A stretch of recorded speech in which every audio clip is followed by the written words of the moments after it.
Welcome to screen time with Dinesh. இப்போ என்ன படம் நம்ம ரிவ்யூ பார்க்குறோன்னு பார்த்தீங்கன்னா குபேரன். இந்த படத்தை வந்து சேகர் கமலான்றவர் டைரக்ட் பண்ணியிருக்காரு.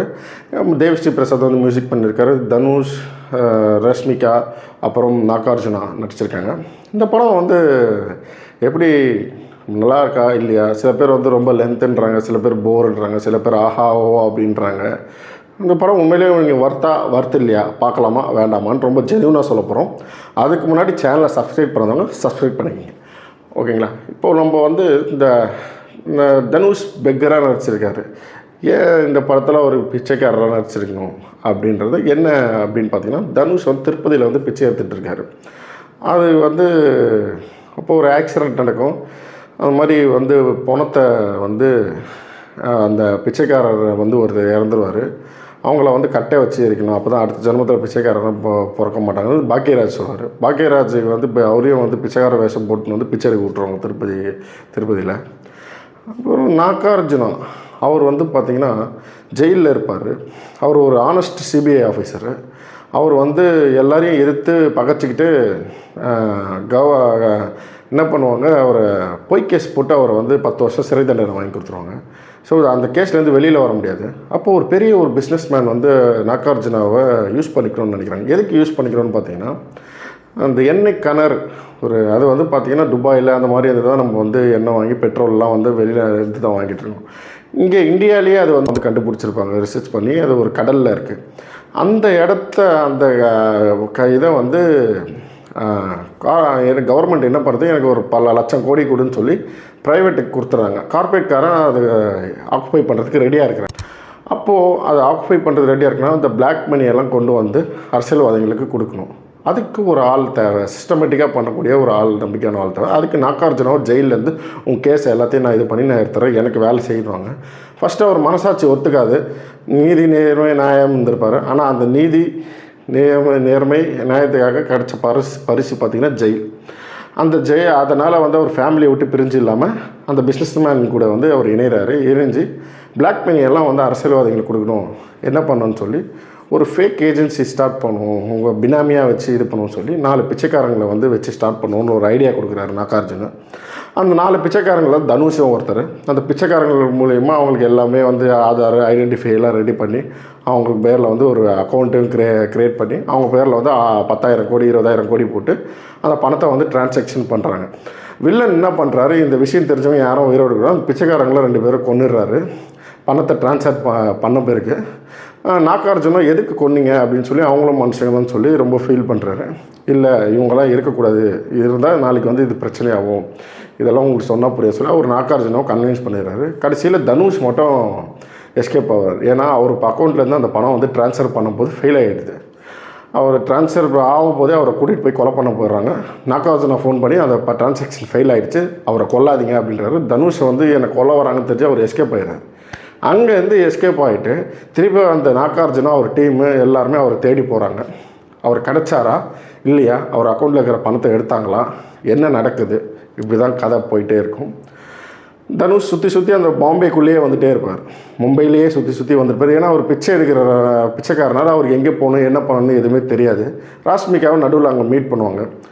இருக்கலே இந்த படத்தில் எரிச்சலான ஒரு கேரக்டர்னு பார்த்திங்கன்னா ஹீரோயின் தான் சொல்லலாம்.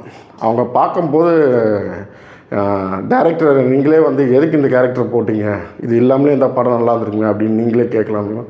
அந்த மாதிரி அது எரிச்சலை கலப்புற மாதிரி தான் அவங்க ஆக்டிங் எல்லாமே இருக்கும். ஒரு சிடு மூஞ்சி மாதிரி அப்படியே காமிச்சிருக்காங்க. எதுக்கு போட்டாங்கன்னு தெரியல. கடைசியில் கிளைமேக்ஸில் தனுஷ்க்கு ஏதோ ஒரு பிரோஜனமாக இருப்பாங்க, ஏதோ ஒரு வகையில் ஏதோ ஒரு பிரோஜனமாக இருப்பாங்க. அதுக்கு ஆரம்பத்துலேருந்து அவங்க வந்து அந்த கேரக்டர் வந்து எரிச்சலான ஒரு கேரக்டர் தான் காமிச்சிருப்பாங்க. அது வந்து அந்த ராஷ்மிகா வந்து ஒரு நல்ல ஒரு கேரக்டராக தனுஷ்க்கு என்ன பிரச்சனை நடக்குது மாதிரி அப்படின்னு காட்டுவாங்க. நாகார்ஜுனா இந்த படத்தில் வந்து வில்லனா, அவர் தனுஷை தேடி போகிறாரு, என்ன பண்ணுறாரு, அவர் கடைசியில் வந்து நியாயத்தை பக்கம் நின்னாரா இல்லை வில்லனுக்கு சப்போர்ட்டாக நின்று தனுஷை கொலை பண்ணாரா இல்லையா அப்படின்றதான் இந்த படம் வந்து போயிட்டே இருக்கும். இந்த படம் வந்து ப்ளஸ் அப்படின்னு பார்த்திங்கன்னா எமோஷ்னல். அதாவது என்ன ஒரு எமோஷ்னல், எல்லாருமே மனுஷங்க தான், அவங்களுக்கும் மரியாதை கொண்டு பிச்சைக்காரங்க இறந்துட்டால் பிச்சைக்காரங்களை தூக்கி நாய் வண்டியில் போட்டிருப்போம், நாய் வண்டியில் போடாதீங்கன்னு சொல்லி அவர் பணத்தை ரெடி பண்ணி ஏற்பாடு பண்ணி அவங்க அடக்கம் பண்ணுறதுக்கெல்லாம் நல்லா உதவி பண்ணுவார். அந்த மாதிரி சீன்ஸ்லாம் எல்லாருமே மனுஷன் தான். நீங்கள் வாழ்கிற உலகத்தில் தான் நாங்களும் வாழ்கிறோம், ஸோ எங்களை மட்டும் ஏன் அப்படி குறைவாக இது பண்ணுறீங்க, நாங்களும் மனுஷங்க தான், எங்களையும் மனுஷனாக மதிங்க அப்படின்னு சொல்லி வில்லனுக்கு சவால்லாம் இது பண்ணுவார். அவர் ஆனால் ரொம்ப ஒரு ஹீரோயிசம்லாம் காட்டல அவர் தனுஷ். ஏன்னா ஒரு பெக்கர், ஒரு பிச்சைக்காரனை எப்படி காட்ட முடியுமோ அந்த மாதிரி காமிச்சிருப்பாங்க. தனுஷ்க்கு வந்து ஒரு பெரிய பிரேக்குன்னு தான் சொல்ல முடியாது. தனுஷோட ஆக்டிங் வந்து பயங்கர ஒரு எக்ஸ்ட்ரானரியாக இருக்கும். அவரோட ஆக்டிங் இது எல்லாமே வந்து ரொம்ப ஒரு ஒரு பிச்சைக்காரனை எப்படி அவர் காட்டணுமோ அந்த அளவுக்கு அழகாக காமிச்சிருப்பாங்க. அந்த அளவுக்கு அவரோட ஆக்டிங் நல்லாயிருக்கும். இது வந்து தனுஷ்க்கு வந்து ஒரு ப்ளஸ். அவர் தனுஷ் ஃபேன்ஸ் யாரெல்லாம் தாராளமாக தனுஷ் ஃபேன்ஸ் எல்லோரும் போய் இந்த படத்தை பற்றி பார்க்கலாம். அவர் நல்லா ஒரு இது பண்ணியிருப்பார். ஆனால் ஃபைட் சீக்வன்ஸ் அந்த மாதிரிலாம் இருக்காது. அதான் ஒரு பிச்சைக்காரராக அவர் எப்படி காட்டணுமோ அந்த மாதிரி வந்து டேரக்டர் காமிச்சிருப்பார். நாகார்ஜுனா வந்து அவர் ஒரு மாட்டிக்கிட்டார் வில்லங்கிட்ட வந்து வேறு ஆப்ஷன் இல்லாமல். கடைசியில் எப்படி அவர் வந்து என்ன பண்ணுறாரு அப்படின்றது தான். இவர் தனுஷ் வந்து அந்த கூட இருந்த பிச்சைக்காரங்க மேலே ரொம்ப பாசமாக இருப்பார். 4 பேரை கூட்டிகிட்டு வாங்க, அது 2 பேரை கொலை பண்ணுறாங்க. அதுக்கு ஏதாவது பழி தீர்த்தாரா, என்ன பண்ணுறாரு, அங்கேருந்து தப்பிச்சு பாம்பேலேருந்து தப்பிச்சு எஸ்கேப் ஆகி போனாரா, இல்லை நாகார்ஜுனா கையில் மாட்டினாரா, இப்படியே தான் போயிட்டே இருக்கும். அவர் கடைசியில் வந்து அவர் பேரில் வந்து 10,000 கோடி இருக்கிறது தெரியாது. ஒரு இன்ஸ்பெக்டர்கிட்ட போய் மாட்டிப்பார். அவர் தான் இந்த டீட்டெயிலை சொல்லுவார். கடைசியில் அவரையும் வந்து நாகார்ஜுனா ஷூட் பண்ணி கொண்டுருவார். ஸோ அதுக்கப்புறம் என்ன நடக்குது, இப்படி தான் போகும் கதை. ரொம்ப ஒரு எப்படி சொல்கிறது, அதாவது ஒரு எல்லோரும் சரசியமாக மனுஷனாக மதிங்க அப்படின்ற மாதிரி தான். அப்படியே ஒரு ஸ்டோரி. ப்ளஸ்ன்னு பார்த்தா மைனஸ்ன்னு பார்த்தீங்கன்னா, இந்த படத்தை வந்து எதுக்கு இவ்வளோ டியூரேஷன் எடுத்துகிட்டு போனாங்க. இவ்வளோ நேரம் இந்த படத்தை வந்து லென்த்தாக கொண்டு போகணுன்னு அவசியமே கிடையாது. ஃபஸ்ட் ஹாஃபே வந்து ரொம்ப லென்த்தாக போகிற மாதிரி இருக்கும்.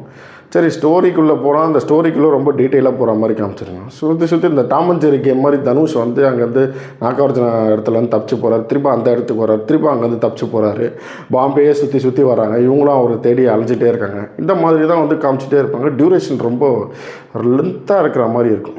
ஆடியன்ஸ் நீங்கள் செகண்ட் ஹாஃப் உட்காரும் போது பார்த்திங்கன்னா ரொம்ப லென்த்தாக இருக்கிற மாதிரி இருக்கும். ஏன்னா அவர் தனுஷோட எமோஷ்னல் வந்து கொஞ்சம் இதுவாக இருக்கும். இந்த மாதிரி வந்து எங்களையும் ரொம்ப கேவலமாக பார்க்காதீங்க அப்படின்ற மாதிரி பிச்சை எடுத்து பாருங்கன்ற மாதிரி கடைசியில் வில்லனையும் வந்து பிச்சை எடுக்க வைப்பார். அது நீங்கள் போய் படம் பார்த்து தெரிஞ்சிங்க. அது ஒரு இதுவாக போகும். அதான் மற்றபடி வந்து படம் பார்த்திங்கன்னா ஓகே, ஃபேமிலி ஆடியன்ஸ் எல்லா ஆடியன்ஸும் போய்ட்டு ஒன் டைம் வாட்சபிள், அவ்வளோதான். படம் வந்து ரொம்ப எக்ஸ்பெக்ட் பண்ணி போகாதீங்க. எதிர்பார்த்து போனீங்கன்னா ரொம்ப வந்து ஒரு கண்ணை மூடிட்டு போங்க. மற்றபடி தனுஷ் எனக்கு பிடிக்கும். தனுஷோட ஆக்டிங்காக இந்த படம் வந்து பார்க்கலாம். தேவிஸ்ரீ பிரசாத் மியூசிக் நல்லாயிருக்கு. இந்த நல்ல மனிதன் டைரக்டர் சேகர் கமலா, அவரை பற்றி தனுஷ் ரொம்ப சொன்னார். அந்த மனுஷனுக்காக பார்க்கலாம்.